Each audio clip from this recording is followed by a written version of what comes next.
When it comes to luxury watches, few names carry as much prestige, respect, and mystique as Patek Philippe. Founded in the 19th century, this Swiss watchmaker has built a reputation for innovation, artistry, and exclusivity that no other brand has been able to match.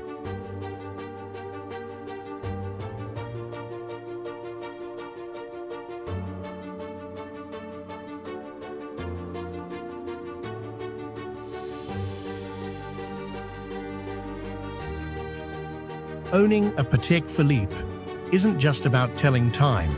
It's about owning history, heritage, and a legacy that can be passed down for generations. But how did this small Geneva-based workshop grow into what many call the world's most prestigious watchmaker? Today, we'll take a journey through time, from the brand's humble beginnings to its groundbreaking innovations to its role as a cultural icon and auction house legend. This is the rise of Patek Philippe.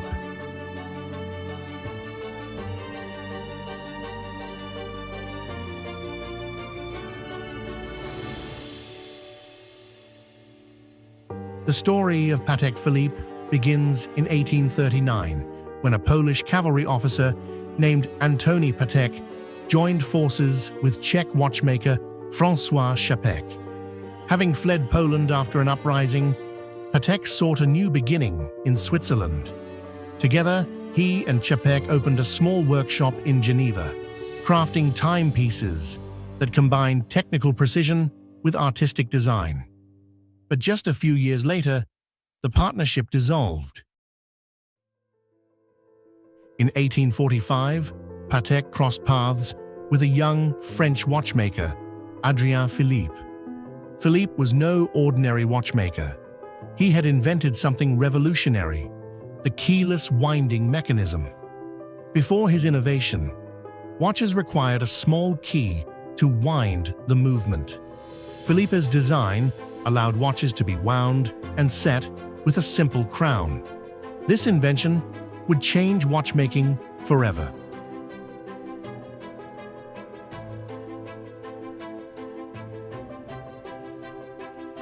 Together, Patek and Philippe laid the foundations for what would become one of the most innovative watch companies in history. From the very beginning, their vision was clear. Patek Philippe would not chase mass production. Instead, it would strive for perfection, producing watches that blended artistry, craftsmanship, and technical mastery. The young company quickly gained recognition among Europe's elite. In 1851, Queen Victoria herself purchased a Patek Philippe pendant watch at the Great Exhibition in London. The Queen's choice cemented the brand's reputation as a watchmaker fit for royalty. From that moment forward, Patek Philippe watches would grace the wrists and pockets of kings, queens, and industrial magnates. Tsar Nicholas II of Russia, Pope Pius IX, and countless aristocrats became patrons of the brand. For Patek Philippe, this was not simply a matter of prestige, it was proof that their philosophy, exclusivity, craftsmanship, and technical brilliance resonated with the most powerful people on Earth. By the mid-19th century, Patek Philippe was no longer just a watchmaker. It was a symbol of status, refinement, and power.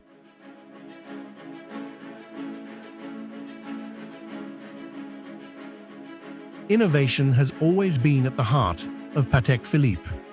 Throughout the 19th and early 20th centuries, the brand introduced complication after complication, technical marvels that pushed the boundaries of watchmaking.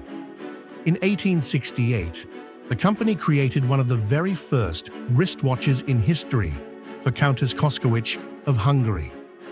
At a time when pocket watches were still dominant, this was a bold step into the future. In the decades that followed, Patek Philippe pioneered countless mechanisms, perpetual calendars, split-second chronographs, minute repeaters. Each invention was a new chapter in horological progress. Their watches became more than instruments of time. They became masterpieces of engineering, combining art with science in ways no other watchmaker had achieved. Collectors and connoisseurs began to see Patek Philippe not just as a watch brand, but as the pinnacle of horological innovation. By the early 20th century, the world was changing. Wars, economic depression, and industrialization transformed the luxury market. In 1932, during the height of the Great Depression, Patek Philippe faced financial difficulties. It was then that the Stern brothers, Charles and Jean Stern, owners of a successful dial-making company, stepped in and acquired the brand. Under Stern family ownership, Patek Philippe not only survived the Great Depression, but also established the foundation for its long-term success. What set the Sterns apart was their vision. Unlike many luxury brands that eventually sold to conglomerates, Patek Philippe remained family-owned. This allowed the company to focus on long-term heritage rather than short-term profits.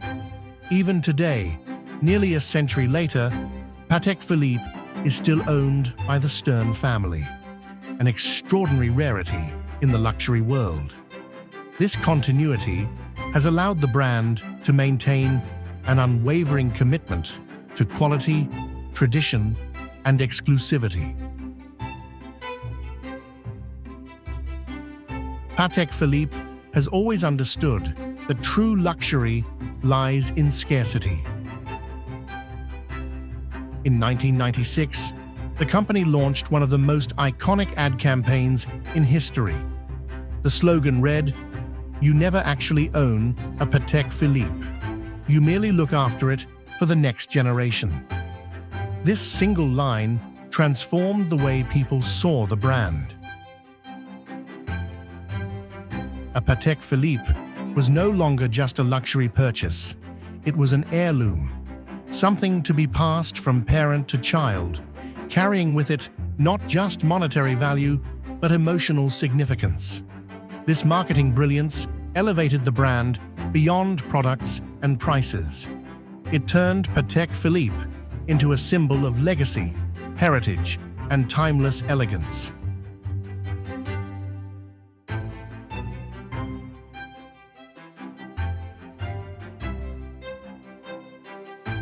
If exclusivity is one pillar of Patek Philippe's prestige, record-breaking auctions are another. In 1999, the Henry Graves Super Complication, a pocket watch with 24 complications, sold at auction for $11 million, at the time, the most expensive watch ever sold. In 2014, the same watch returned to auction, fetching $24 million. But the most jaw-dropping record came in 2019, when the Patek Philippe Grandmaster Chime Ref 6300A, created as a unique piece for charity, sold for an astonishing $31 million. These staggering sums do more than make headlines. They reinforce the perception that Patek Philippe is untouchable, existing in a league of its own. Every time a Patek breaks a record at auction, it doesn't just raise the price of one watch, it elevates the prestige of the entire brand. Today, Patek Philippe produces only around 60,000 watches each year, a remarkably low number compared to brands like Rolex, which produces close to 1 million. This deliberate scarcity keeps demand high and ensures that every Patek Philippe is crafted with the utmost care.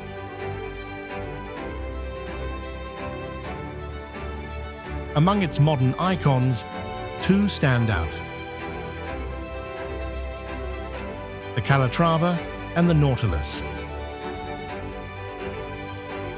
The Calatrava, introduced in 1932, is the ultimate expression of elegance and simplicity, a dress watch that has remained timeless for nearly a century. The Nautilus, designed in 1976 by legendary designer Gerald Genta, was originally controversial. A luxury watch in stainless steel with a bold, sporty design was unheard of at the time.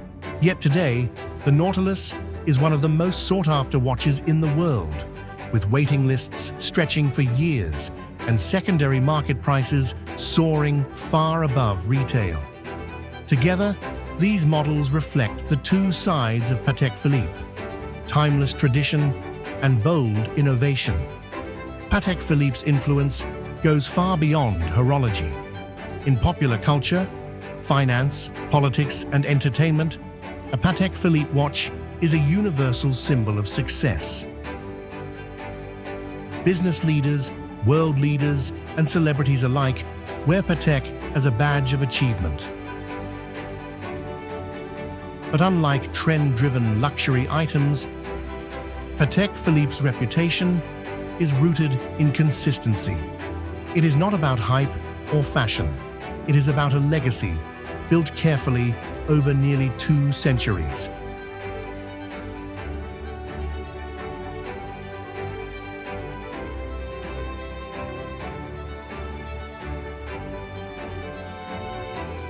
For collectors and investors, a Patek Philippe is often considered the ultimate grail watch. For those lucky enough to own one, it is far more than an accessory. It is a family treasure.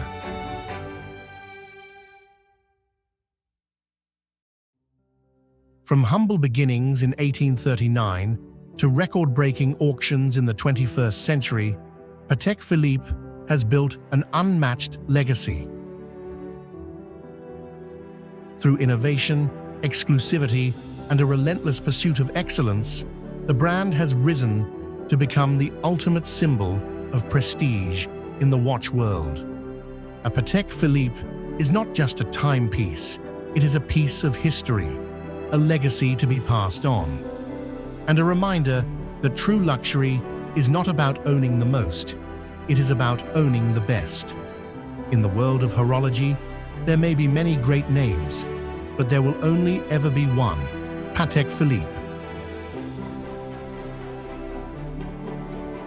Thank you for watching. If you enjoyed this video, make sure to like, comment, and subscribe for more.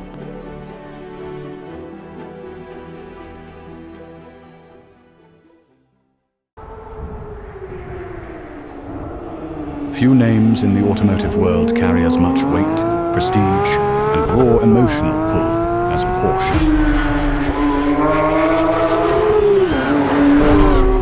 It's not just a car brand, it's a cultural icon. A Porsche isn't merely transportation, it's a statement of who you are. From the iconic curves of the 911 to the electrifying power of the Taycan, Porsche has consistently rewritten the rules of what a performance car should be. But greatness like this doesn't happen by accident. It takes decades of innovation, relentless engineering, and a deep respect for heritage. This is the story of how Porsche became an automotive legend. Our story begins in the early 20th century with one man, Ferdinand Porsche. Born in 1875 in Bohemia, then part of the Austro-Hungarian Empire, Ferdinand showed an incredible aptitude for mechanics and engineering from a young age. By the 1930s, his reputation as an engineer had skyrocketed. He played a pivotal role in developing the Volkswagen Beetle, one of the most successful cars of all time. But Ferdinand wanted more than to build practical cars for the masses. He wanted to create machines that would inspire emotion, push boundaries, and dominate on the racetrack. In 1931, he founded Dr. Ing HIC F. Porsche GmbH in Stuttgart, Germany. Originally, Porsche didn't even build cars under its own name. It provided engineering services to other companies, but the seeds of something legendary had been planted.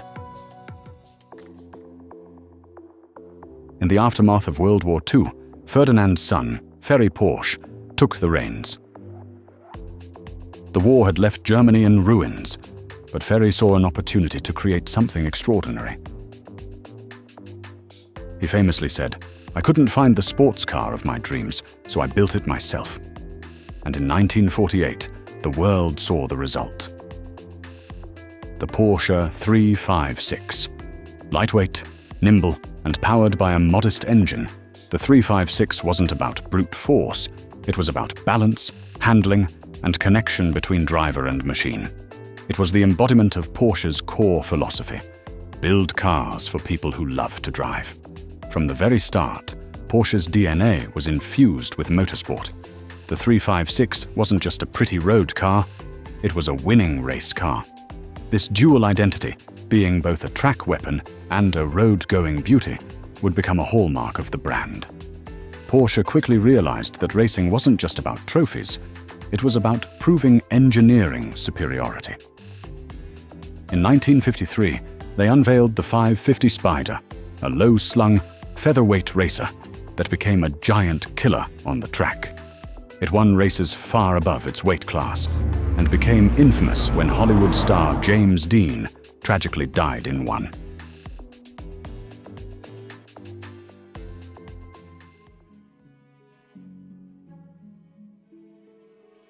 Through the 1960s and 70s, Porsche's motorsport success became unstoppable. They conquered the Targa Florio, Daytona, and most famously, the 24 Hours of Le Mans, the ultimate test of endurance and reliability. The legendary Porsche 917, with its 1,100 horsepower turbocharged engine in qualifying trim, cemented the brand's status as a motorsport powerhouse. Porsche has won more Le Mans victories than any other manufacturer in history. For them, racing wasn't a side project. It was a laboratory for innovation. Every technology, every aerodynamic tweak, every reliability improvement learned on the track would eventually make its way into their road cars.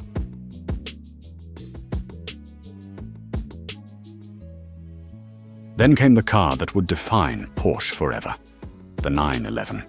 Launched in 1964, the 911 was radical. Its rear-engine layout defied conventional wisdom.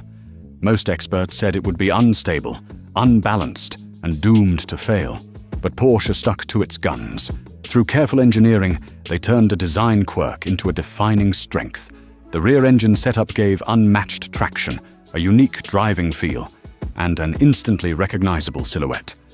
Over the decades, the 911 evolved, but never lost its soul. From the raw and mechanical early models to the refined, turbocharged monsters of today, every 911 has been built with the same core principles: driver engagement, precision handling, and timeless design. The 911 didn't just survive the decades. It thrived, becoming one of the most successful sports car nameplates in history. While other manufacturers chased trends, Porsche perfected the art of continuous improvement.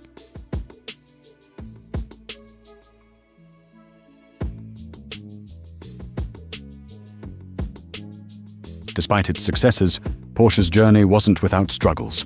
By the late 1980s and early 1990s, the company faced financial trouble. Their lineup was aging, costs were high, and global recessions were hitting hard.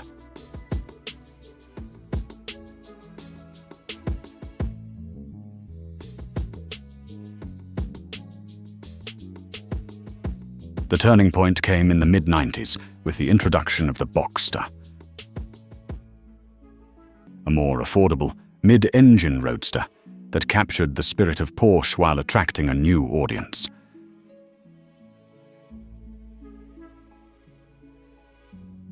Then came the most controversial decision in Porsche's history, the Cayenne SUV. Purists were outraged. How could Porsche, the maker of purebred sports cars, build an SUV? But the Cayenne became a massive success, outselling the 911 and funding the company's future sports cars. It proved Porsche could innovate without abandoning its core values.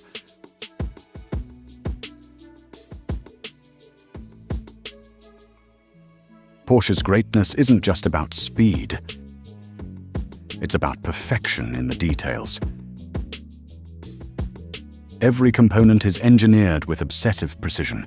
Engines are tested for thousands of hours under extreme conditions. Gearboxes are tuned not just for efficiency, but for the perfect shift feel. Even the sound of a Porsche, that raspy flat six howl, is carefully engineered to stir the soul.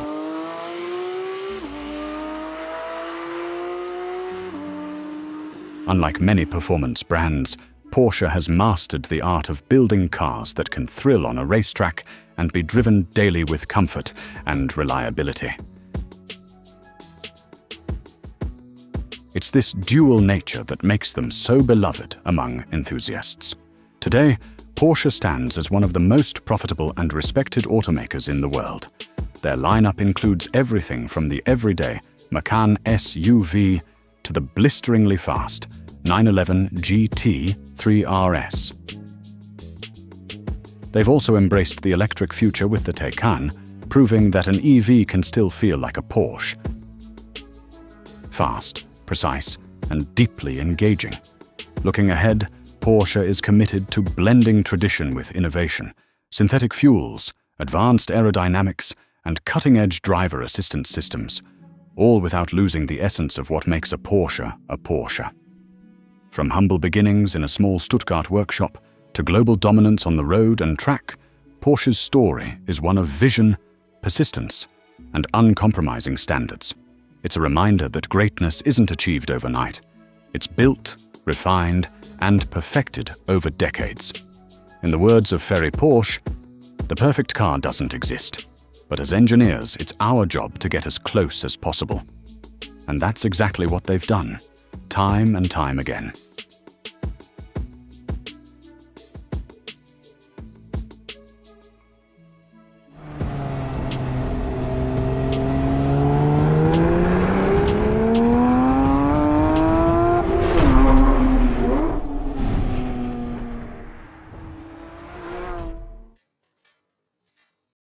Thank you for watching.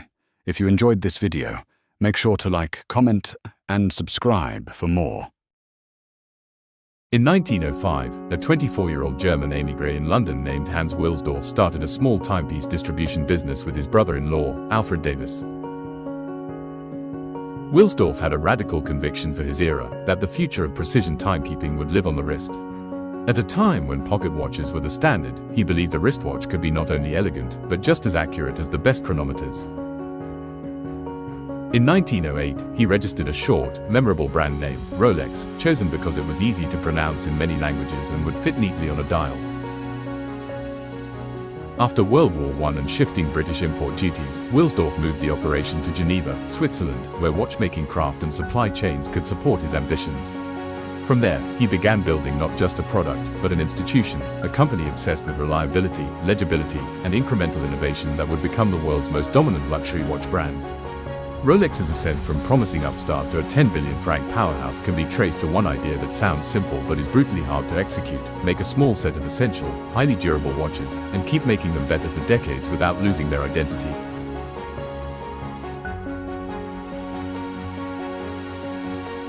The first great leap was waterproofing.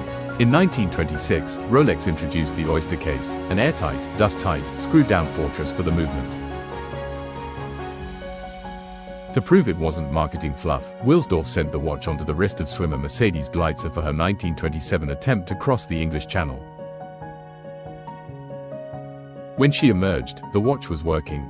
That image, water cascading off a still-ticking Rolex, cemented the idea that reliability could be glamorous. Next came self-winding. In 1931, Rolex patented a perpetual rotor that harnessed wrist motion to wind the mainspring automatically. Waterproof plus self-winding became the foundation of the modern wristwatch, hence the name Oyster Perpetual across the line.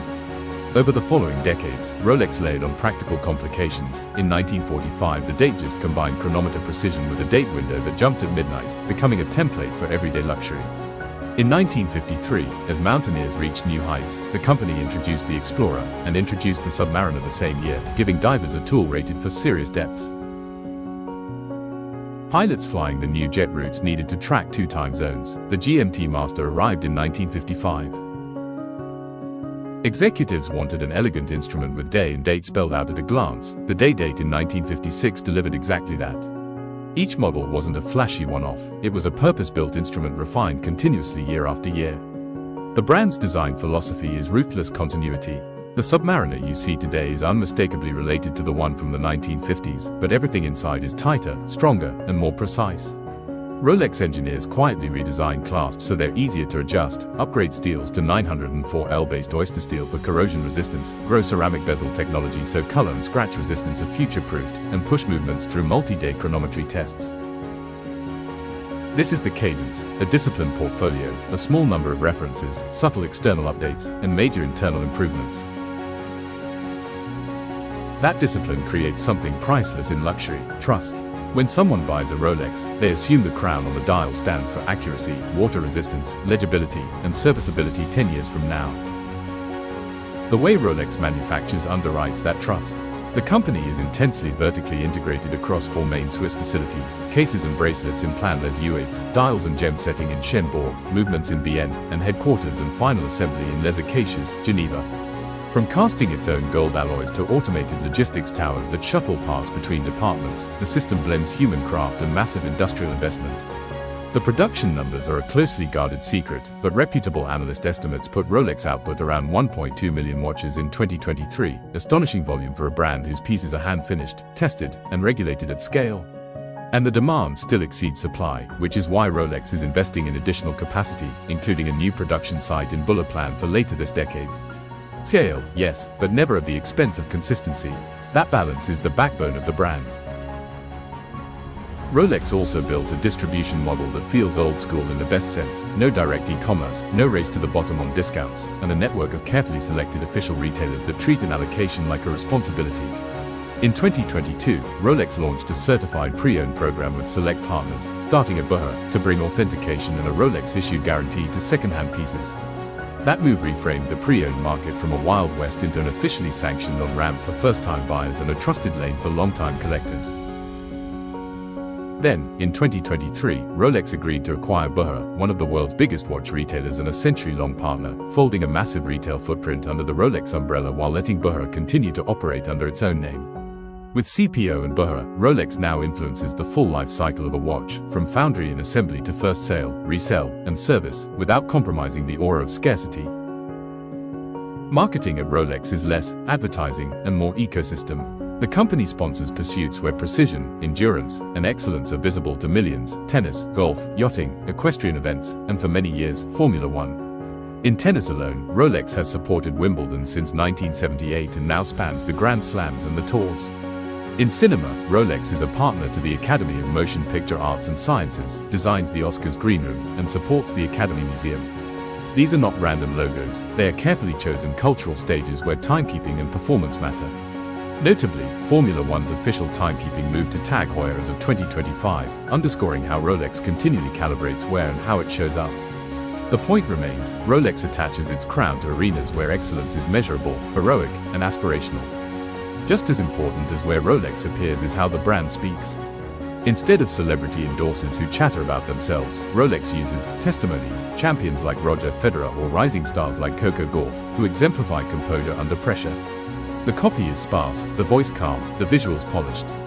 This restraint suggests confidence. It tells the buyer, the watch is the headline. Consistency over hype, evolution over reinvention. You see the same message in the watches themselves. The Datejust does not chase fashion. The GMT Master 2 does not wobble every season. The Daytona's silhouette is still the Daytona's silhouette. That continuity gives buyers a feeling that they're not buying last year's trend, but a permanent object with a real use case. The corporate structure reinforces that long-term mindset. Since 1960, Rolex has been owned by the Hans Wilsdorf Foundation, a private Swiss charitable trust created by the founder. There are no quarterly earnings calls, no activist investors demanding short-term cost cuts, and no incentive to flood the market for a faster top line. The Foundation's mission in Geneva includes philanthropy and cultural support. In practice, this means Rolex can keep investing in better movements, stricter tolerances, service infrastructure, and measured production growth, even when fads would tempt a lesser brand to overextend. In luxury, patience compounds into value. Now consider the 1970s quartz crisis, a blade that cut Swiss watchmaking in half. Many storied brands abandoned mechanical craft, chased quartz, or collapsed. Rolex took a different path. Yes, it experimented in quartz, but it also doubled down on the Oyster Perpetual idea: waterproof, self-winding, certified precision in a timeless shell. It added sapphire crystals, improved bracelets and clasps, and invested in steel sports models whose aesthetics telegraph toughness and achievement.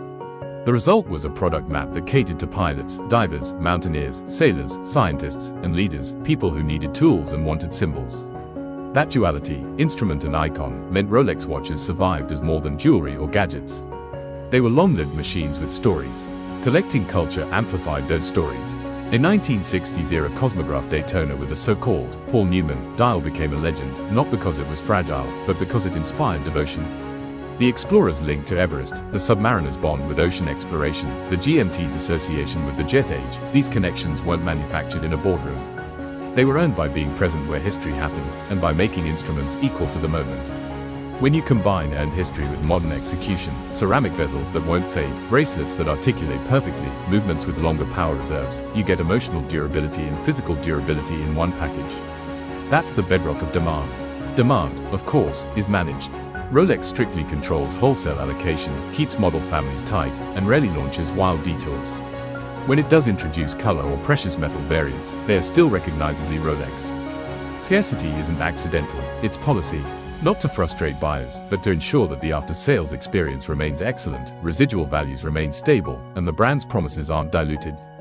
With the certified pre-owned program, Rolex even brings a layer of official authentication to the secondary market, pushing confidence higher and counterfeits lower.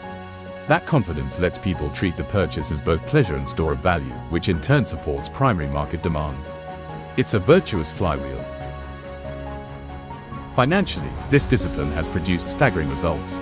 Independent analyses from Morgan Stanley and Lux Consult estimate Rolex at roughly CHF 10 to 10.5 billion in retail sales in 2023, on around 1.24 million watches, numbers unmatched in Swiss watchmaking. Market share at retail has hovered around 1/3 of the total Swiss watch market by value. What's remarkable isn't just size, it's quality at size. The company invests heavily in manufacture, from material science to robotics that support human watchmakers. With the Buller expansion expected later this decade, Rolex is preparing to meet demand without surrendering its standards. In an era when many luxury brands chase hype cycles, Rolex has built a compounding machine out of patience, precision, and process. If you want to understand why Rolex became a 10 billion franc empire, look at how the company makes decisions. Product, small, essential, relentlessly refined. Manufacture, vertically integrated, capital intensive, built for decades. Distribution, controlled, partner-driven, now including certified pre-owned to steward the secondary market. Marketing, precise, measured, tied to genuine feats. Governance, a foundation that optimizes for the very long term. All of this turns each watch from a purchase into a long-lived relationship between the wearer and the object, between wearer and achievement, and between generations through service and resale. And consider how that relationship feels in daily life. The Datejust is at home with a suit today and will be at home with a sweater in 20 years. The Explorer 2 looks like a tool because it is one. The Day-Date has gravitas not because of its price, but because of what it signals, permanence. The Submariner's bezel clicks with a precision that tells you, without words, that the rest of the watch is built the same way. The DNA that matters won't change. When you see a crown at 12 o'clock, you know what you're getting, a watch that does exactly what it claims, for far longer than you expect. That is how Rolex became a $10 billion empire, not with fireworks, but with a century of compounding trust. From 1908 till the present day, it just keeps delivering.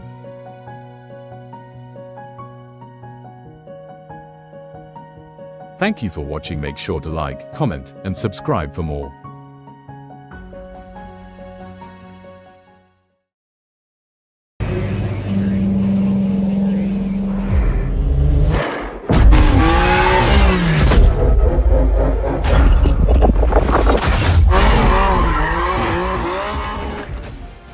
Few car companies have a history as dramatic, as turbulent, and as influential as Bayerische Motorenwerke, or simply BMW. From a humble aircraft engine builder in the chaos of World War I to one of the most prestigious luxury car makers on earth, BMW's journey has been defined by resilience, innovation, and bold reinvention. This is the story of how BMW rose from near collapse multiple times to become a global icon of performance, luxury, and engineering excellence.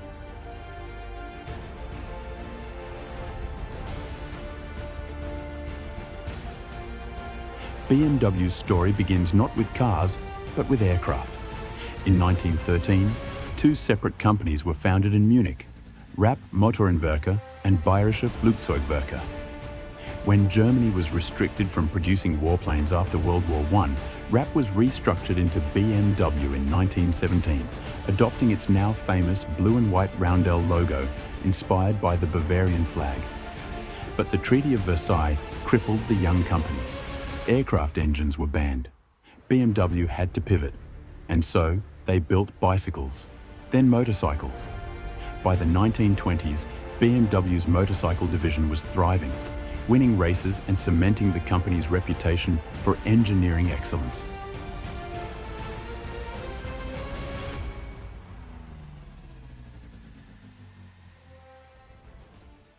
In 1928, BMW purchased a struggling car maker called Automobilwerk Eisenach.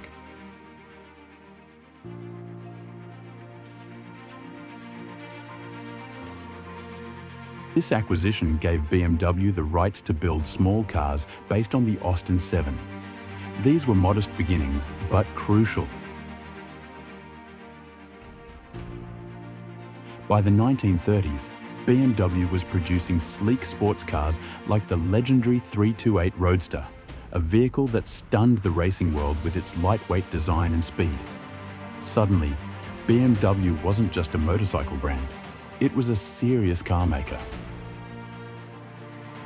But just as the company was gaining momentum, the world once again fell into war. During the Second World War, BMW returned to its roots, building aircraft engines for the German Luftwaffe. The company's factories became targets for Allied bombing raids, leaving them in ruins by 1945. To make matters worse, the Allies banned BMW from producing motor vehicles. The company was on the brink of extinction. Workers scavenged for survival, repairing pots and pans, even building bicycles just to stay afloat. The years after World War II were brutal. While Mercedes-Benz roared back to life, BMW was left in shambles. Their first post-war car, the BMW 501, nicknamed the Baroque Angel. Elegant but expensive, and failed to sell in large numbers. By the 1950s, BMW was drowning in debt. The company faced a hostile takeover attempt by Mercedes' parent company, Daimler-Benz. For a moment, it looked like BMW would cease to exist. But in 1959, salvation came in the form of the Quandt family. Wealthy industrialists who invested heavily in BMW, saving it from collapse. With fresh capital, BMW had a second chance. In the 1960s, BMW introduced a car that changed everything, the Neue Klasse, or New Class sedans. These sporty, mid-sized cars combined practicality with sharp handling, bringing a new identity to BMW. Models like the BMW 1500 and later the 2002 became instant hits, particularly in America.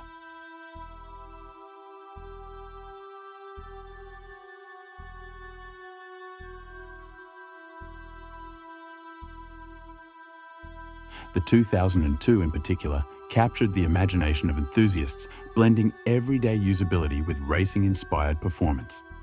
BMW had found its formula, the ultimate driving machine. The 1970s brought global recognition. BMW launched the now iconic 3 Series in 1975, quickly followed by the 5 Series, 6 Series, and 7 Series. Each was designed to appeal to different markets, but all carried the same DNA: sporty, driver-focused engineering.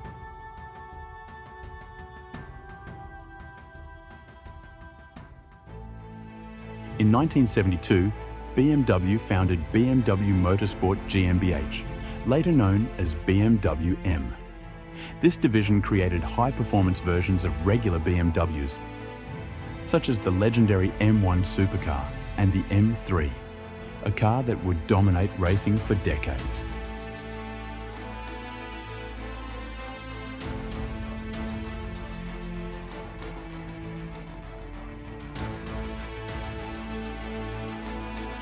By the 1980s, BMW was no longer a struggling manufacturer. It was a status symbol. Yuppies in America proudly drove their BMW 3 Series coupes, while executives in Europe chose the 7 Series. The phrase "ultimate driving machine" wasn't just a slogan, it was a lifestyle. The 1990s cemented BMW as a global luxury powerhouse. The company expanded into SUVs with the X5, launched the futuristic Z8 Roadster, and continued to evolve its M lineup.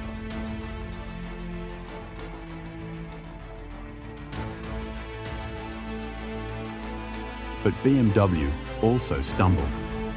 In 1994, BMW acquired the Rover Group in Britain, hoping to gain a foothold in small cars. The experiment was a disaster, costing billions. Eventually, BMW sold most of Rover, but kept one gem, the Mini brand, which would become a global success story.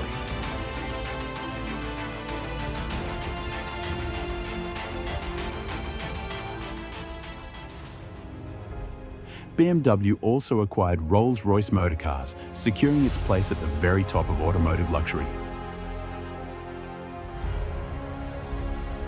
Today, BMW continues to balance tradition with innovation. Its M division still builds some of the most exhilarating performance cars in the world. The company's X lineup dominates the luxury SUV market.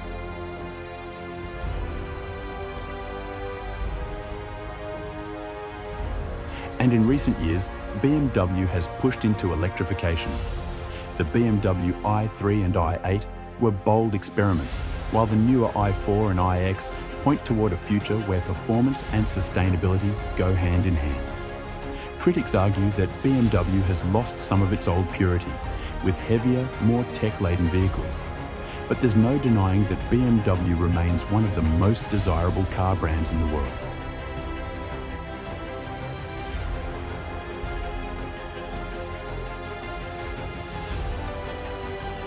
From aircraft engines to luxury icons, BMW's history has been one of survival and reinvention.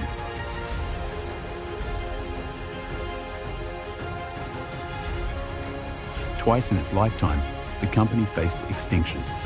Twice, it came roaring back stronger than ever.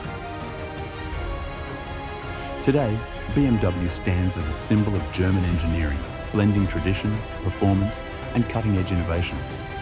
The roundel that once represented a region of Bavaria is now recognized across the globe. A badge of prestige, passion, and the pursuit of the ultimate driving machine.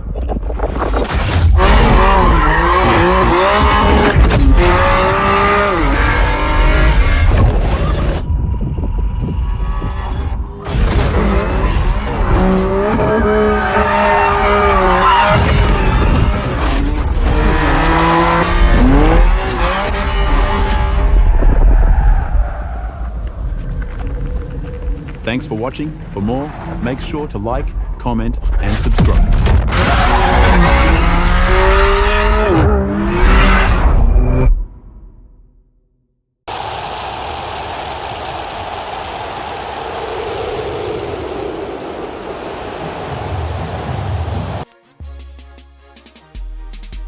In every generation, there comes an athlete who transcends their sport. A name, a story, a symbol that lives far beyond the stadiums. For football, one such name is Cristiano Ronaldo. To millions, he is CR7, a superstar, a champion, a record breaker.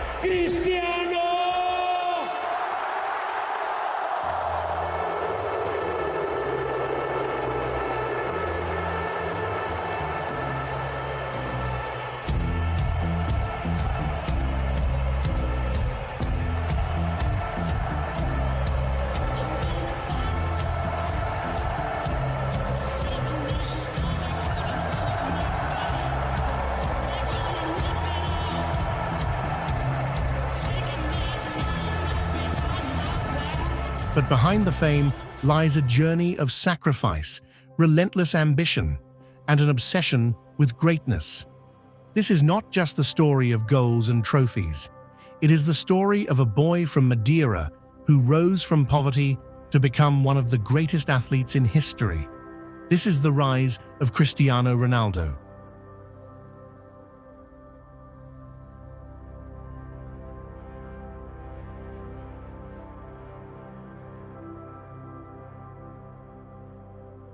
Cristiano Ronaldo dos Santos Aveiro was born on February 5, 1985, in Funchal, Madeira, a small island off the coast of Portugal. Life was far from glamorous. His father, José Diniz Aveiro, worked as a gardener and part-time kitman at a local football club. His mother, Maria Dolores, cleaned houses and cooked meals for other families to support their own. Cristiano was the youngest of 4 children, sharing a small room with his siblings. The family had little, but what they did have was love and a deep sense of resilience. From the earliest days, Cristiano's passion was football. He would skip meals just to play, using anything he could find as a ball. Friends remember him kicking cans, socks, or makeshift balls until his feet bled. What stood out wasn't just talent, but hunger. Even as a child, losing was unacceptable. Teachers recall him crying after every defeat, not out of weakness, but from a burning fire inside. He wanted to be the best, always. Football became more than a game. It was his escape, his dream, his destiny. By the age of 12, Cristiano's talent was undeniable. Scouts from the Portuguese mainland were taking notice. Sporting Lisbon, one of Portugal's biggest clubs, invited him to join their academy. But there was a price. To chase his dream, Cristiano would have to leave his family and home behind. At just 12 years old, he boarded a plane to Lisbon, a shy boy from Madeira, alone in a big city, chasing the impossible. Life at the academy was brutal. He was teased for his accent, mocked for his skinny frame, and even laughed at for crying whenever he missed his family. Many boys would have given up, but Cristiano was different. Every insult became fuel, every setback, motivation. He trained harder than anyone else, first to arrive, last to leave.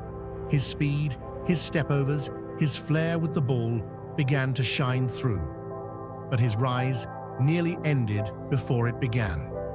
At just 15, doctors discovered he had a racing heart. It threatened to end his football career before it truly started. Surgery was required. Cristiano faced it with courage. Weeks later, he was back on the training ground, running faster than ever. Nothing, not even his own body, could stop him. By 17, Cristiano was no longer just a boy with potential. He was a star in the making. His debut with Sporting Lisbon's first team showed flashes of brilliance. His speed, his confidence, his fearlessness. Fans could see he was special. But the world would notice in 2003. During a friendly match between Sporting Lisbon and Manchester United, Cristiano dazzled with stepovers, dribbles, and lightning pace. United's defenders couldn't handle him.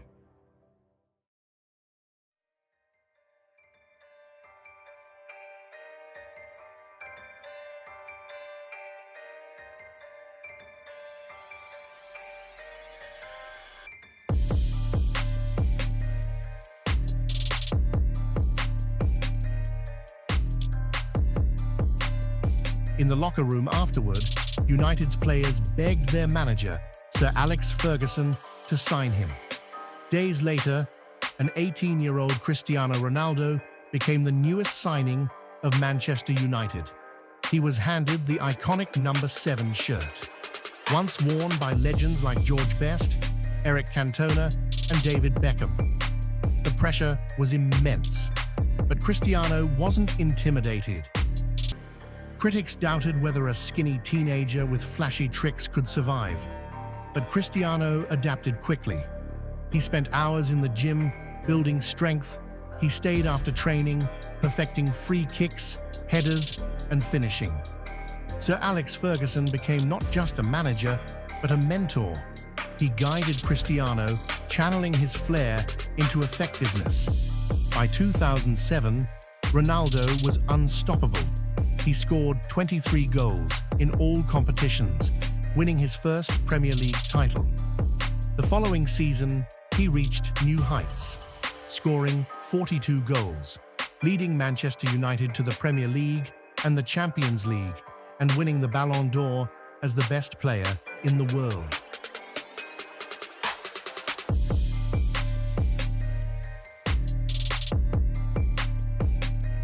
The boy from Madeira was now a global superstar. But he wasn't finished. His hunger for more was insatiable.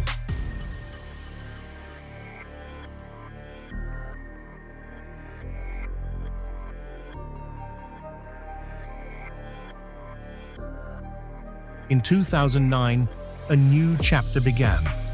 Real Madrid paid a world record €94 million for Cristiano Ronaldo, a transfer that stunned the football world. Presented in front of 80,000 fans at the Santiago Bernabeu, the pressure was unimaginable. But Cristiano was built for pressure. At Madrid, he reached heights few thought possible. Season after season, he scored goals at a breathtaking pace.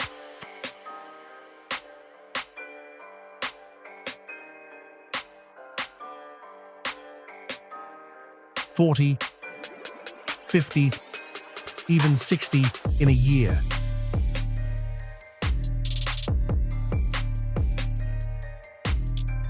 His duels with Lionel Messi turned football into a global spectacle. El Clasico became more than a match. It was Ronaldo versus Messi, two titans pushing each other to the limits.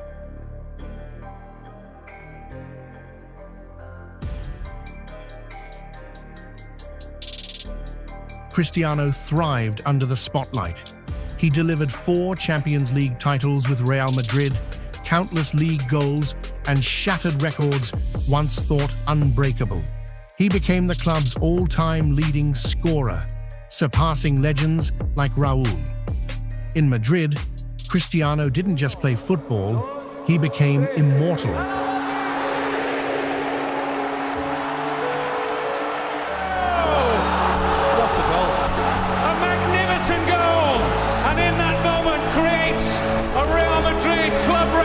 The first player in the long, illustrious history of Real Madrid to score in his opening 4 league matches. And it was brilliant, Ronaldo. Oh, and he's done well to break the challenge of Núñez. This is the man that's keeping the title race alive. Single-handedly, it's a hat-trick for Cristiano Ronaldo. And he's slipped in Ronaldo's onside! And it is the inevitable result! The obligatory goal from Cristiano Ronaldo. He is just something else. Every game he seems to score. Decent stuff in the first half, but they've been overrun here, and Ronaldo has a chance to make it 2. That's 40 goals for Cristiano Ronaldo this season. But for Cristiano, one dream remained: to bring glory to Portugal. For years, he carried the weight of a nation's expectations. Portugal came close in 2004, reaching the European Championship final, only to fall short. At the European Championship in France, Portugal defied the odds. In the final against the host nation, Cristiano suffered heartbreak, forced off with injury in the first half.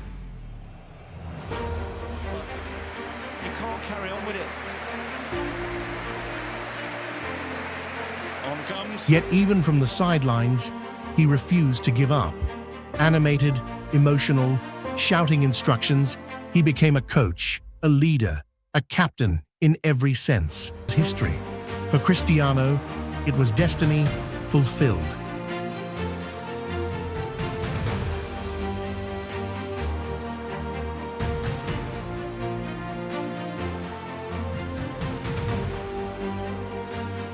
He has won league titles in England, Spain, and Italy. He has lifted the Champions League 5 times. He has broken records for goals, appearances, and longevity. Madeira, Manchester, Madrid, Turin, and Manchester again.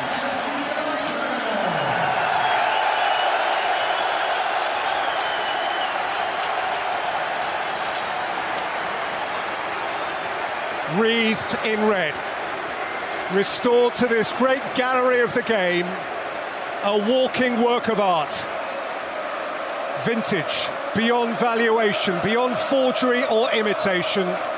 18 years since that trembling teenager of touch and tease first tiptoed onto this storied stage. Now in his immaculate maturity, CR7 reunited. Cristiano represents something more. He is proof that hard work, discipline, and belief can defy any obstacle. Even as his career enters its later years, his impact remains. Every goal, every roar, every celebration, a reminder of what is possible when you refuse to give up.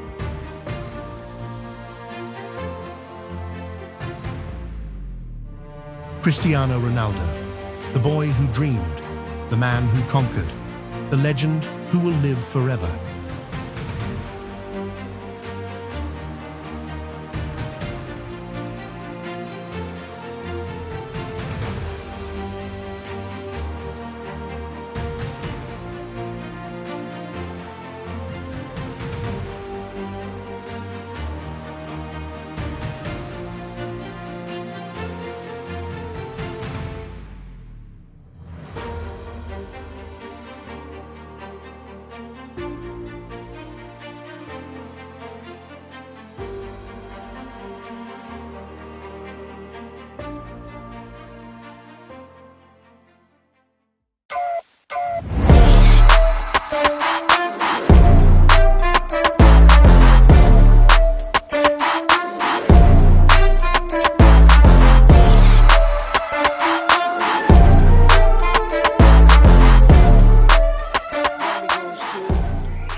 Mr. Controversy, Eminem. Eminem, yes!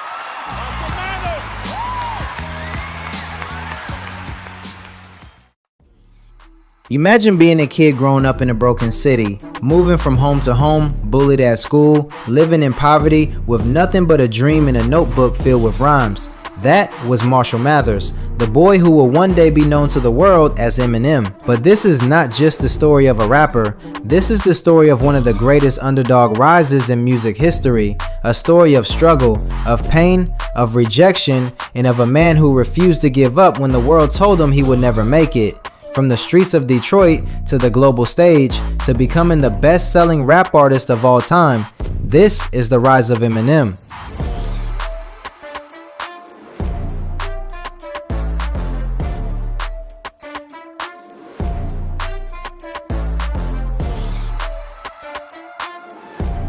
Marshall Bruce Mathers III was born on October 17, 1972 in St. Joseph, Missouri. His father abandoned the family when Marshall was just a baby. That left him with his mother Debbie, who struggled to provide stability. The two moved constantly, bouncing from one low-rent home to another, never staying long enough for Marshall to feel like he belonged anywhere. By the time he was a teenager, Marshall had lived in over a dozen different places. He never had the chance to make deep friendships. Instead, he found himself alone and often the target of bullying. In school, he was small for his age, pale, and different. Other kids didn't see him as someone who fit in. He was beaten up so badly at one point, he was hospitalized and spent days in a coma. It seemed like the world was against him before his life had even started. But Marshall had something most kids didn't, a burning imagination. He loved comic books, storytelling, and eventually words themselves. When his uncle introduced him to hip-hop, everything changed. The beats, the rhymes, the rhythm, it spoke to him in a way nothing else ever had. While the world outside was chaotic, rap became his escape. He started writing lyrics in notebooks, studying rhymes with the same intensity other kids studied textbooks. By the late 1980s, hip-hop was still growing, still underground, And in Detroit, a tough blue-collar city, rap battles were the proving ground. For a young Marshall Mathers, this will become the arena where he would sharpen his skills and discover just how far his words could take him.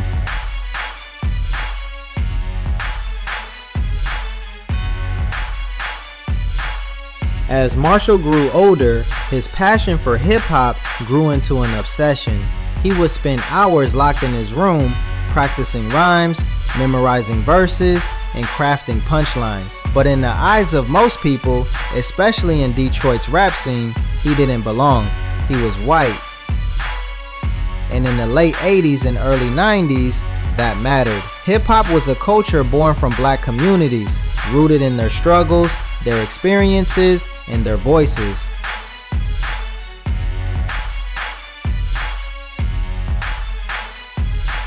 For Marshall to step onto a stage and claim to be a rapper often drew laughs before he even opened his mouth. But once he did, the laughter stopped. His wordplay, his delivery, his sheer passion for rhyming began to turn heads. In smoky clubs and underground venues, he battled rappers who had written him off at first sight, and he proved them wrong, one verse at a time. Still, life outside the rap battles was unforgiving.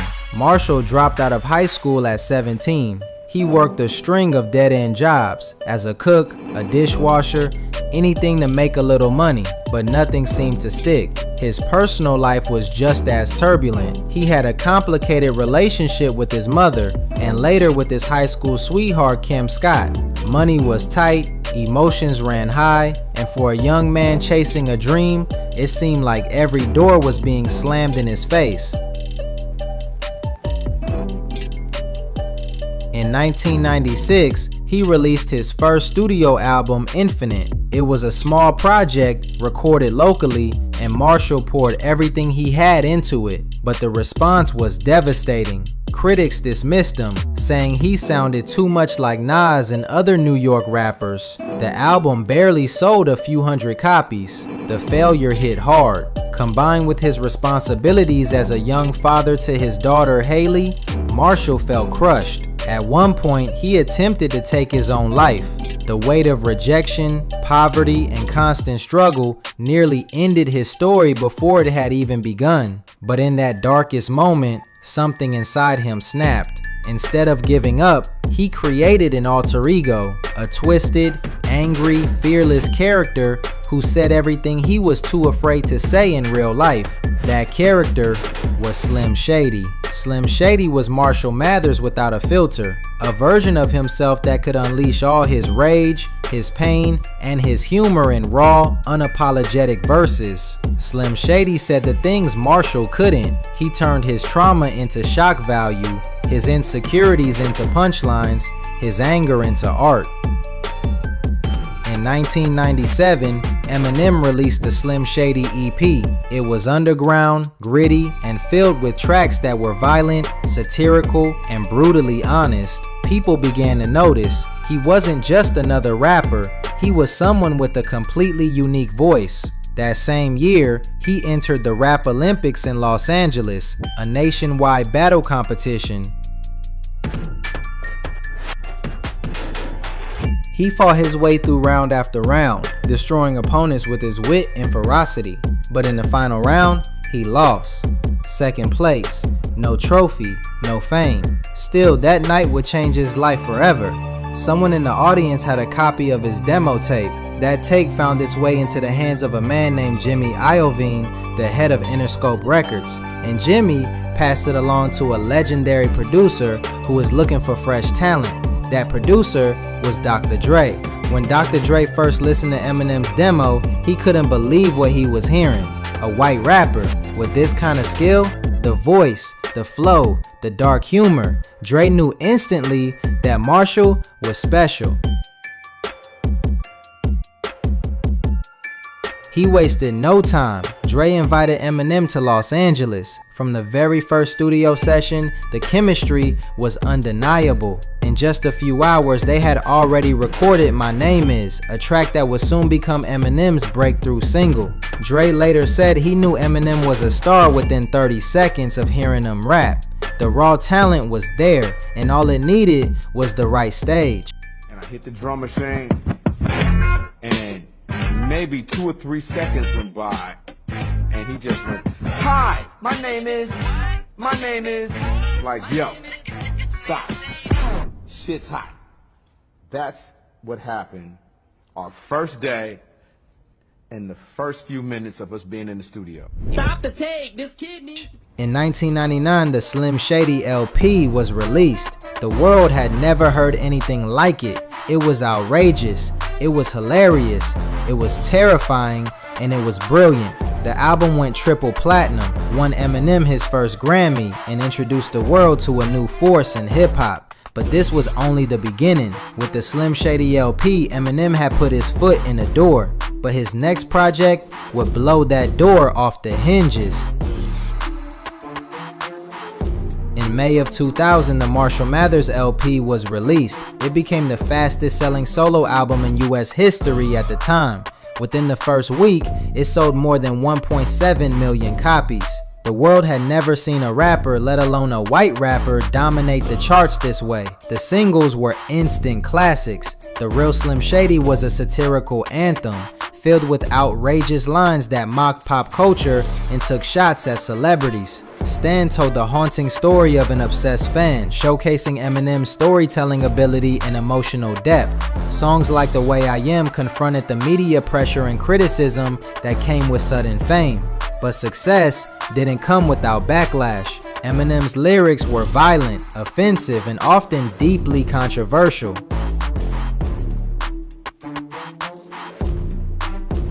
Politicians accused him of corrupting youth, activists called for bans on his music, parents were outraged, and yet, the more they protested, the more popular he became. Young fans saw him as a voice for rebellion, someone unafraid to speak the unspeakable, to challenge authority, to embody pure freedom of speech. As the 2000s unfolded, Eminem became a global phenomenon. His albums topped charts around the world. He was selling out arenas, winning Grammy after Grammy. Mr. Controversy, Eminem.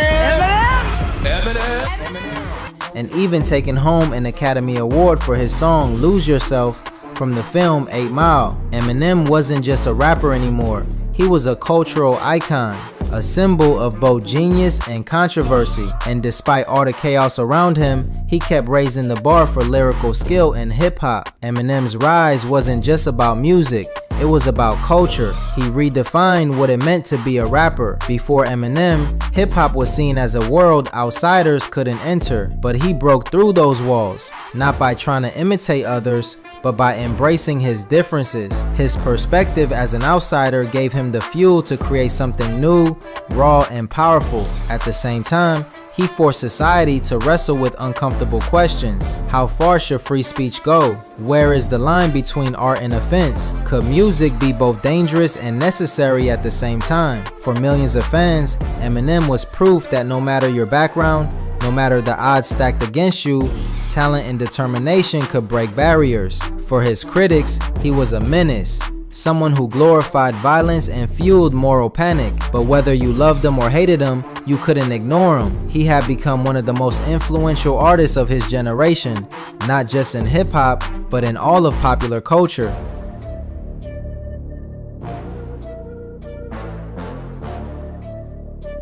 Today, decades after his rise, Eminem is still recognized as one of the greatest lyricists of all time. He has sold over 220 million records worldwide. He has won more than a dozen Grammy Awards, and his influence on the next generation of rappers is undeniable. But beyond the numbers, beyond the accolades, his story remains one of the most powerful tales in music history. The story of a kid from Detroit who had nothing, who faced rejection, poverty, and despair, who created an alter ego to fight his demons, and who, against all odds, became a global legend.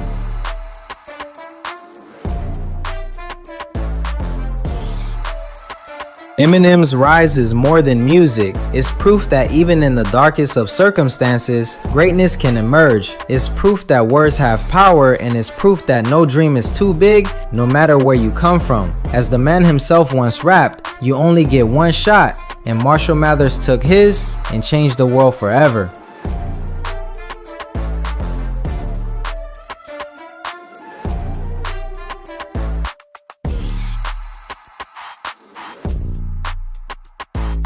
Thank you for watching. If you're enjoying our content, make sure to hit that subscribe button. Don't forget the bell icon, and we will see you on the next one.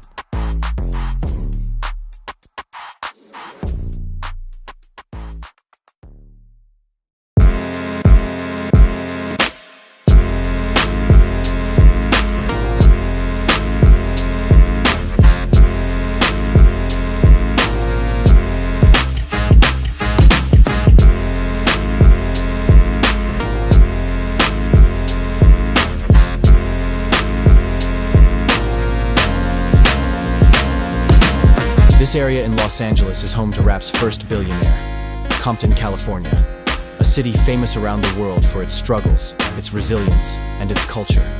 It was here, in the mid-1960s, that Andre Romelle Young was born. The world would come to know him as Dr. Dre, a man who transformed hip-hop from local sound into a global empire, a man who turned beats into billions.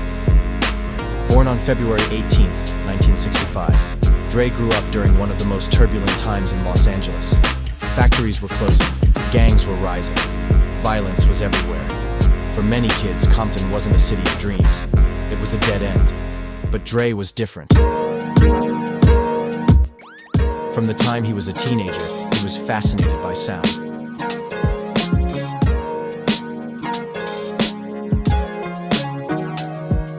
He would spend hours alone with records, listening not just to the music, but to the layers inside it.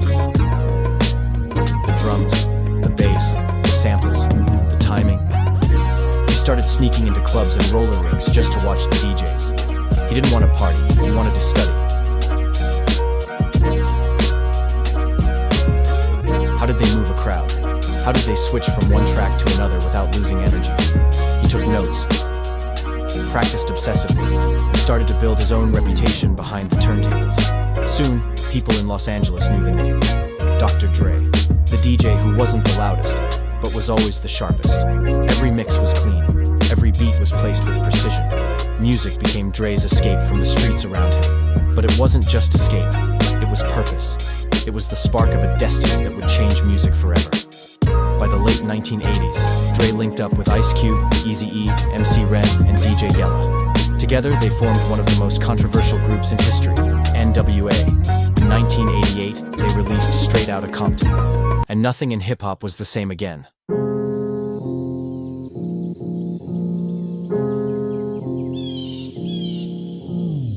The album was raw, unfiltered, and brutally honest about life in South Central Los Angeles.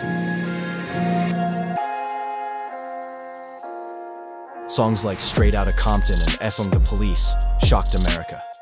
Politicians condemned them. The FBI sent warning letters. But fans? They couldn't get enough. For the first time, young people everywhere heard what it was really like growing up in the hood. And it was Dr. Dre's production that gave NWA its sonic power. The booming drums, the sharp samples, the balance of chaos and precision. NWA didn't just sell records. They forced America to confront uncomfortable truths.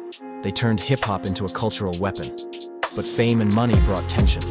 Behind the scenes, contracts, money disputes, and egos caused rifts in the group. Eventually, a lot of rumors going around about the group breaking up and everything. That's not happening. We're still a part of NWA. NWA is still together. I just had to move aside for a minute and do my own thing, make a little bit of Dre's money, you know what I'm saying? Ren is doing his own solo thing. Dre walked away. Leaving NWA could have ended Dre's career. Instead, it sparked his greatest work. In 1992, Dre released his solo debut, The Chronic. It was more than an album, it was a revolution in sound. Fusing funk samples with deep bass lines, Dre created G-Funk, laid back, melodic, yet heavy enough to shake the streets. The Chronic introduced the world to a young rapper named Snoop Dogg, and together, Dre and Snoop dominated the airwaves. Tracks like Nothing But a G-Thang became instant classics. The album sold millions, won awards, and established Dre as the king of West Coast hip-hop. More importantly, it proved that Dre didn't need NWA. He could stand alone. And when he stood alone, he stood at the very top. Winner is Anita Baker. Come on back out, girl. We need you. Dr. Dre! What up, dog? Yeah. Yeah. Everybody get on your feet. Give it up for Dr. Dre. Everybody stand up and clap for my homeboy.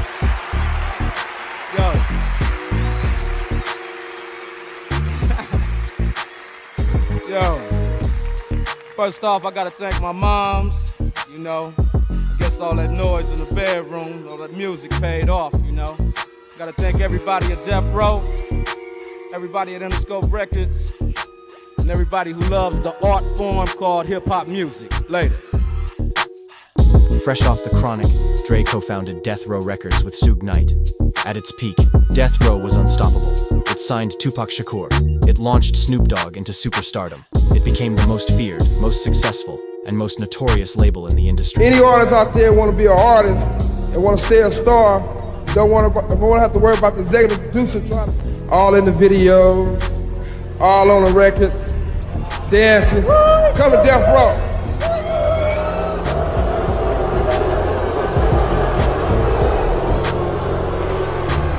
The East Coast don't love Dr. Dre and Snoop Dogg.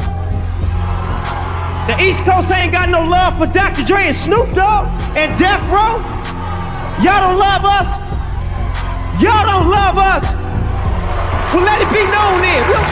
We know y'all East Coast. We know we at East Coast and out. I'm the executive producer that a comment was made about a little bit earlier. But check this out, contrary to what other people may feel, I would like to say that I'm very proud of Dr. Dre, of Death Row, and Suge Knight for their accomplishments. And all this East and West that needs to stop.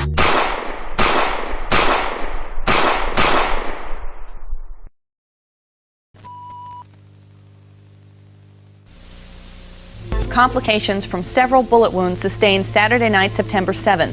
He was 25 years old. Shakur was shot 4 times after leaving the Mike Tyson boxing match in Las Vegas in a car driven by Marion Suge Knight, the head of his label, Death Row Records. The shots were fired from a Cadillac that drove up alongside Knight's BMW, but police still have no leads on a suspect or motive. Tupac had been on a respirator in the hospital and had 1 lung removed. But behind the platinum records and flashy success, there was darkness. Violence, intimidation. The same chaos that Dre had once escaped from in Compton began to follow him into the business world. By 1996, Dre made another bold choice. He walked away, leaving behind his masters, his money, and years of work. To outsiders, it looked insane. But to Dre, it was survival. He wanted freedom more than fortune, and he knew he could rebuild. That gamble gave birth to Aftermath Entertainment. At first, it struggled. Dre's early projects didn't connect, and critics whispered that his time had passed. But then came Eminem.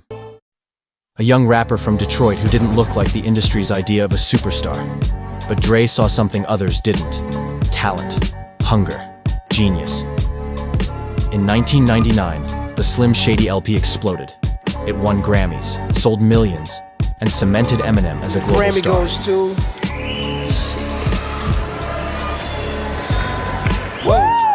Mr. Controversy, Eminem. First of all, I want to thank everybody who could look past the controversy or whatever and see the album for what it was, and also for what it isn't. And hold on, I got this little list here because I can't let nobody down tonight.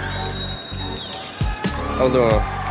I want to thank Paul Rosenberg, Jimmy Iovine, Dr. Dre, of course. Once again, thank you, sir. Once again, you got me up here. Soon after came 50 Cent with Get Rich or Die Tryin'. Another cultural phenomenon, another global superstar.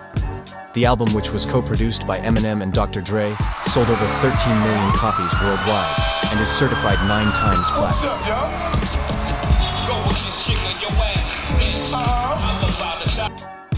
50 cents, go to war,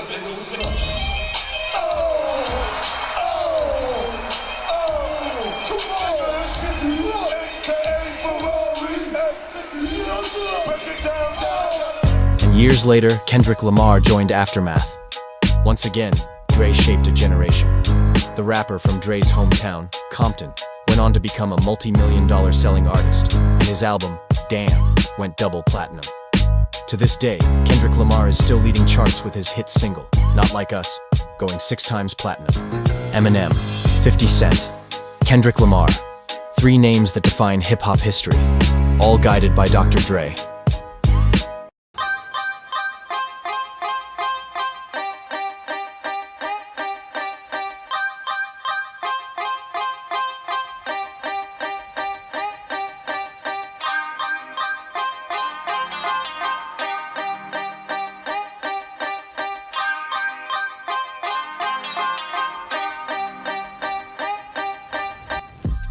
He wasn't just producing songs anymore. He was building dynasties. By the mid-2000s, Dre had already changed music forever. But he wasn't done. His next move wasn't in the studio. It was in business. In 2006, alongside Jimmy Iovine, Dre launched Beats by Dre. The concept was simple: headphones that looked as good as they sounded. Critics laughed. $300 for headphones? No way.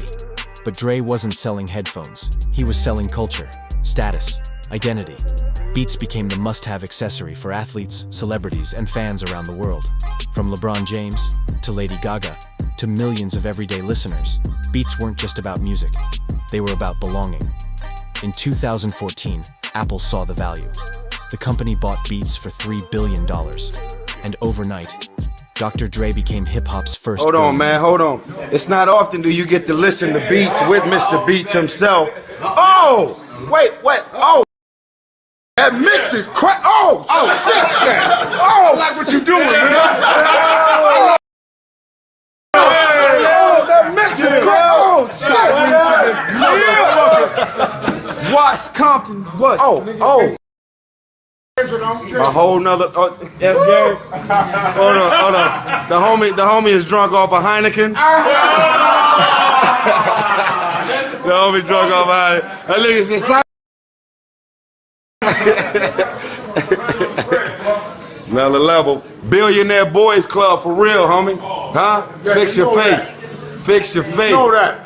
The Forbes list just changed. They need, it came out like 2 weeks ago. They need to update the Forbes list. In a big way. Oh my. Understand that.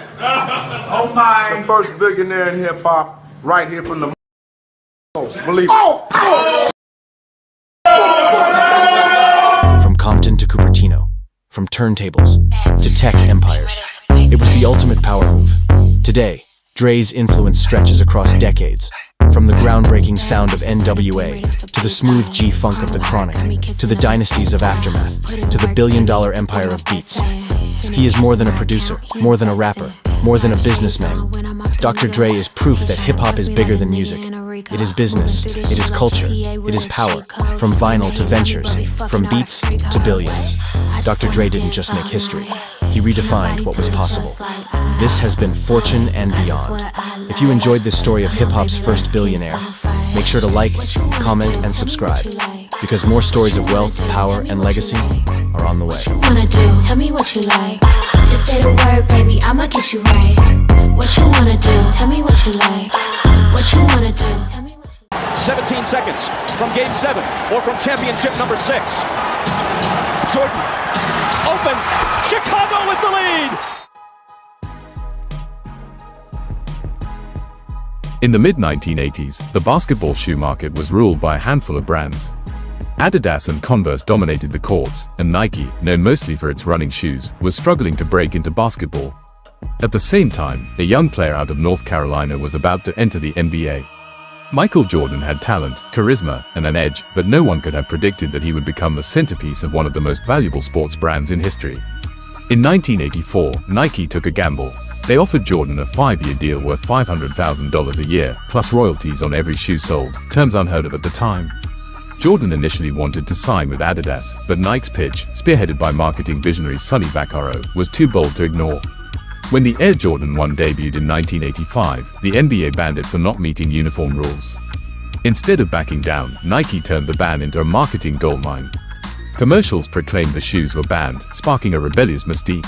The result was unprecedented. Air Jordan generated $126 million in its first year, setting the tone for everything to come. The combination of Jordan's on-court dominance and Nike's clever marketing created a cultural shift. Jordan wasn't just winning games, he was winning the public's imagination. His high-flying dunks, clutch performances, and relentless drive became part of the product. Nike amplified this with commercials featuring filmmaker Spike Lee as Mars Blackman, blending basketball with pop culture and humor. By the early 1990s, Air Jordans were more than sports gear, they were status symbols. Kids wanted them to play better. Adults wanted them for style. Celebrities wore them in music videos. On playgrounds and city streets, they became currency. Then came the retro revolution. After Jordan's first retirement in 1993, demand for his shoes never waned. Nike began re-releasing classic models, giving longtime fans a chance to relive memories and younger buyers a taste of history. Scarcity was key. Limited releases and controlled supply created frenzy. People camped out overnight, waiting for stores to open. This scarcity fueled a booming resale market, where certain pairs sold for many times their original price. Air Jordans were now collectibles, investments as much as footwear. In 1997, Nike officially spun Jordan Brand into its own subsidiary, separating it from the core Nike basketball line. This move allowed the brand to expand beyond Michael himself. It began signing other elite athletes like Ray Allen, Carmelo Anthony, and Derek Jeter. The brand's reach extended to youth markets, women's collections, and lifestyle apparel. Jordan Brand was no longer just about sneakers, it was about an entire culture of excellence, aspiration, and prestige. The 2000s saw the brand weave itself deeper into music, fashion, and streetwear. Hip-hop artists referenced Jordans in lyrics, and sneaker culture exploded online. Collaborations took the brand into new territory. Partnerships with designers like Virgil Abloh's Off-White, rappers like Travis Scott, and luxury houses like Dior blurred the lines between sportswear and high fashion. These shoes sold out instantly, often reselling for thousands. The hype surrounding each drop only added to the brand's mystique. A key to the Jordan brand's enduring success has been its mastery of exclusivity. By keeping supply intentionally limited, it maintains demand year after year. Technology has amplified this strategy. Nike's SNKRS app has made product launches digital events, with millions of users trying their luck for a chance to buy. This scarcity fuels a secondary market worth billions, where Air Jordans are traded like fine art or rare watches. Every release, whether a new design or a retro reissue, becomes a cultural moment. Financially, the results have been staggering. In 2023, Jordan Brand's annual revenue surpassed $6 billion. Michael Jordan himself earns an estimated $250 to $300 million a year from royalties alone. His lifetime earnings from Nike have exceeded what he made as a player many times over. This success helped make him the first billionaire athlete, a milestone that underscores the unprecedented nature of his partnership with Nike. The brand's global expansion has been equally impressive. Jordan sneakers are coveted in Europe, China, and Africa. Collaborations and region-specific releases tailor products to different cultures while maintaining the core identity. Jordan Brand has invested in grassroots sports programs worldwide, building community ties and cultivating future customers. The focus on women's sports and lifestyle apparel is another growth driver, tapping into markets previously underserved by the brand. Even in the digital age, Jordan Brand has found ways to adapt. Virtual sneaker drops, augmented reality try-ons, and limited edition NFTs extend the brand into the metaverse, appealing to younger generations. Social media ensures that every new release is instantly visible worldwide, driving both hype and sales. The challenge now is not just maintaining relevance, but continuing to innovate while protecting the heritage that made the brand iconic. Michael Jordan's legacy is unique. His influence reshaped sports marketing, showing that athletes could be more than endorsers, they could be partners, equity holders, and global entrepreneurs. The Jordan Brand story is not simply about sneakers, it's about vision, timing, and the power of cultural connection. From a rookie with a dream to a brand worth billions, it is a testament to the idea that greatness, when paired with smart business, can last forever. Long after Jordan played his last NBA game, his shoes still sell out in minutes. In every corner of the world, the Jumpman logo carries a promise that if you wear them, you carry a piece of excellence, ambition, and history with you. And that is how the Jordan Brand grew from a risky endorsement deal into a global empire, shaping not only the sneaker industry, but the way the world thinks about athletes, branding, and legacy. It remains a symbol of what happens when talent meets strategy, and when a single player's story becomes part of millions of people's lives. The brand is still flying high, proving that some legends never fade, they just get stronger with time. From iconic athlete to an iconic brand that will forever transcend through generations to come. You don't have to have seen Michael Jordan play. The Jordan Brand brings that legacy to the present.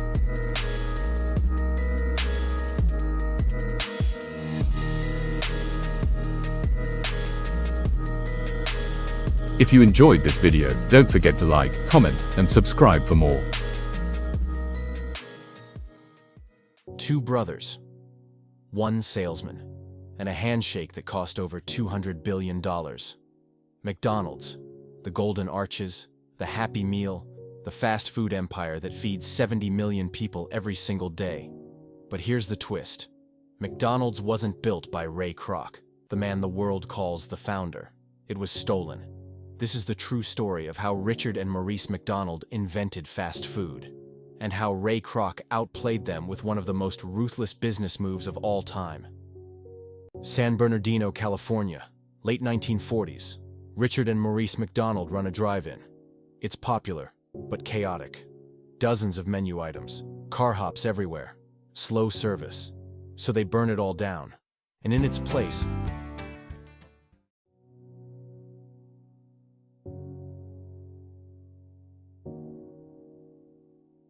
Ray Kroc is 52 years old. He's been a jazz pianist, a paper cup salesman, a real estate hustler, and now, a milkshake machine salesman. Not exactly the resume of a future billionaire. America eats it up. Arches rise in city after city. Families love it. Kids beg for it. But behind the scenes, there's a problem.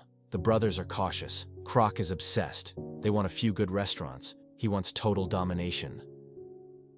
The Franchise Realty Corporation. Here's the move.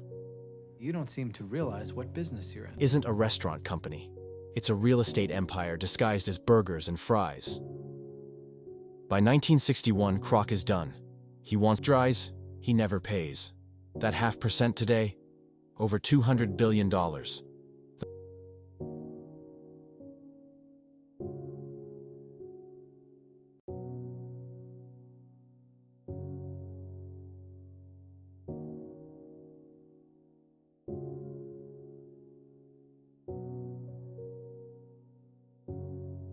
Two brothers who created fast food, one salesman who turned it into an empire, and a promise worth $200 billion that vanished into thin air.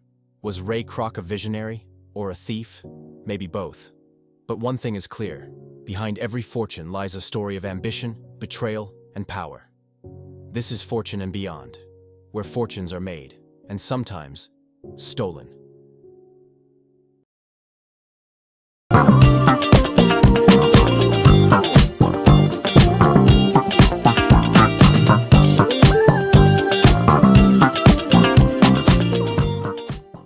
Few fashion items have reached the cultural status of the Hermes Birkin bag.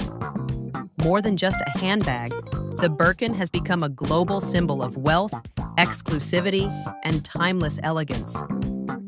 But how did this accessory, born from a chance encounter on an airplane in the 1980s, rise to become one of the most coveted luxury items in the world? Today, we'll uncover the fascinating story behind the Birkin, from its origins and craftsmanship to its role in celebrity culture and its surprising status as a financial investment.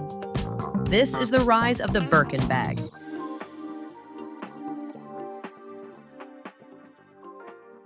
The Birkin bag's story begins in 1981, on a flight from Paris to London. Sitting side by side were Hermes CEO Jean-Louis Dumas and actress and singer Jane Birkin. Legend has it that Jane's belongings spilled out of her straw bag, prompting her to complain about the lack of stylish yet practical handbags. Dumas took note, and within a few years, Hermes released a leather handbag designed specifically for her needs. Thus, the Birkin bag was born. At first, it wasn't an instant global phenomenon. The Birkin quietly entered the market, blending Hermès' tradition of artisanal craftsmanship with the modern woman's need for functionality. But soon word spread. Celebrities, fashion icons, and wealthy collectors began to take notice. And with Hermès' deliberate decision to limit supply, the Birkin's reputation for exclusivity only grew stronger. Every Birkin bag is handmade by a single artisan at Hermès, a process that can take 18 to 24 hours of meticulous work. Each stitch, cut, and polish reflects over a century of Hermès' leatherworking tradition. The bags are made from the finest leathers, including calf, ostrich, crocodile, and lizard.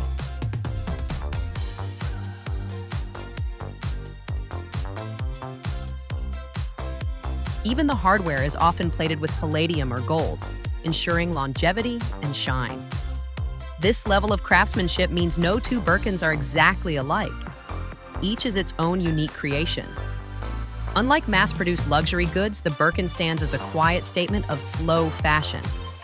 Rarity, detail, and artisanal skill. It's not simply a handbag, it's a work of art.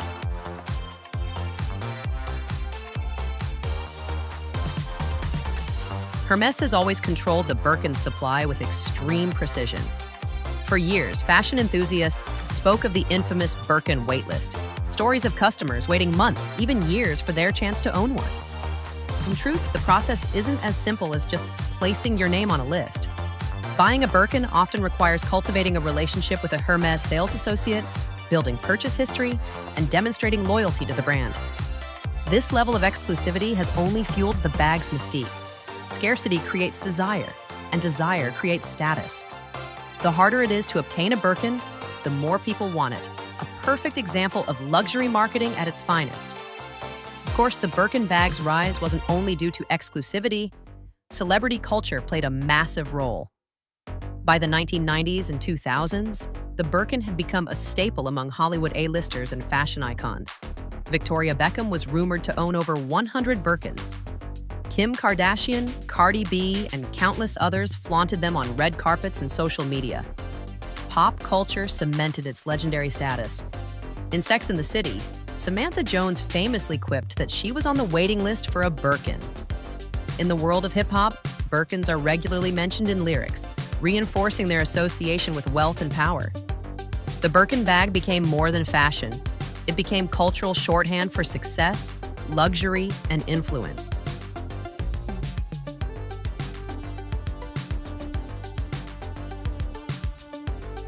Here's where things get even more interesting. The Birkin isn't just a status symbol, it's an investment. Over the past 35 years, Birkin bags have consistently increased in value, often outperforming traditional investments like gold or the stock market. According to studies, the value of Birkins has appreciated at an average annual rate of 14%.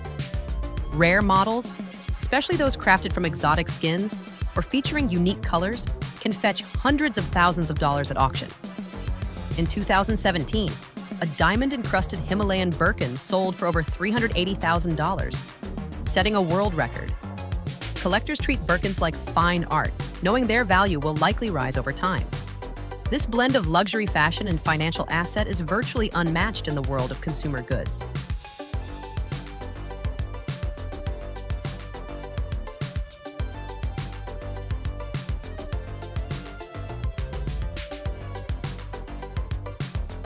Today, the Birkin remains one of the most powerful symbols in luxury, but it's also adapting to the times. Younger buyers, including millennials and Gen Z, are increasingly entering the Hermès ecosystem. Social media platforms like Instagram and TikTok have amplified the bag's visibility, fueling new demand. At the same time, the Birkin faces competition from other luxury houses as brands like Chanel and Louis Vuitton push exclusivity and rising prices. Yet the Birkin continues to reign supreme, its heritage and mystique unmatched in the world of handbags.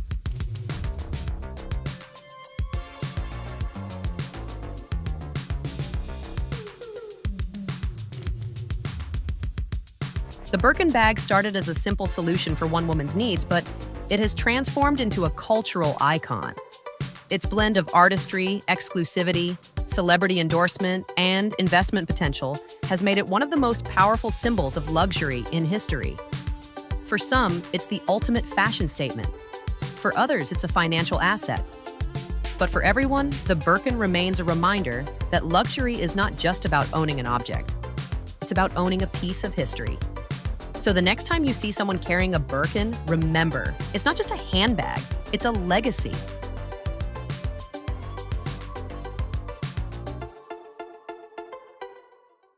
Thank you for watching. If you enjoyed this video, make sure to like, comment, and subscribe. See you on the next one.